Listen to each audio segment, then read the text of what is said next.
Thomas Soto. C'est l'édito politique d'Antonin André. Bonjour Antonin. Bonjour Thomas. Ce matin, le cas Muriel Pénicaud, la ministre du Travail mise en cause, on le sait, dans une affaire d'attribution de marchés publics distribués sans appel d'offres. Il y a une enquête qui est en cours avec un risque de mise en examen et on sait que si cela arrive, eh bien Muriel Pénicaud devra démissionner, c'est la règle. Oui, il faut en finir avec la chasse à l'homme, implore le président devant le Congrès. Il faut arrêter d'affaiblir la ministre du Travail, reprend en écho le porte-parole du gouvernement. En quelques jours, on est passé de circuler, il n'y a rien à voir, Muriel Pénicaud est compétente et irréprochable, au sauf qui peut, à une forme d'admonestation à l'endroit de la presse. Mais la chronique Business France, du nom de cet organisme que dirigeait la ministre, soupçonnée de délit de favoritisme, cette chronique est devenue impossible à enrayer.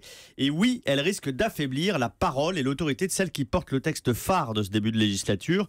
Une ministre qui négocie avec une épée de Damoclès au-dessus de la tête, une mise en examen qui viendrait la contraindre, par exemple, à la démission en plein milieu de la réforme.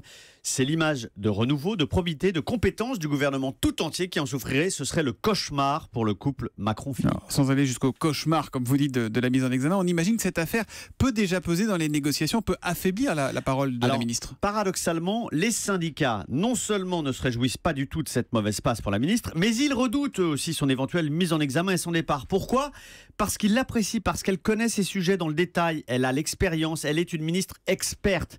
Par exemple, elle reconnaît avec les syndicats que pour certains domaines, le rôle des branches doit être renforcé, quand un ministre plus politique, plus brutal aurait pu dire « tout sera désormais négocié au niveau des entreprises ». Non, là où la ministre risque d'être particulièrement éreintée, c'est sur le plan politique à l'Assemblée à partir du 10 juillet pour défendre les ordonnances. La France insoumise de Jean-Luc Mélenchon ne la lâchera pas et ses députés utiliseront l'affaire Business France pour l'affaiblir. Tous les coups seront tentés pour défendre le petit livre rouge du Code du travail. Les communistes, certains socialistes s'y joindront à cette mise en accusation de la ministre devant un tribunal politique avec l'espoir de la décrédibiliser et de réveiller la colère d'une partie de l'opinion publique. C'est une passe extrêmement compliquée pour le gouvernement. Et notez que Muriel Pénicaud sera l'invité du grand rendez-vous d'Europe 1. Ce sera dimanche matin de 10h à 11h au micro de Fabien Amias. Tout à l'heure, c'est Marine Le Pen qui sera l'invitée de l'interview politique à 8h15. À demain, Antonin.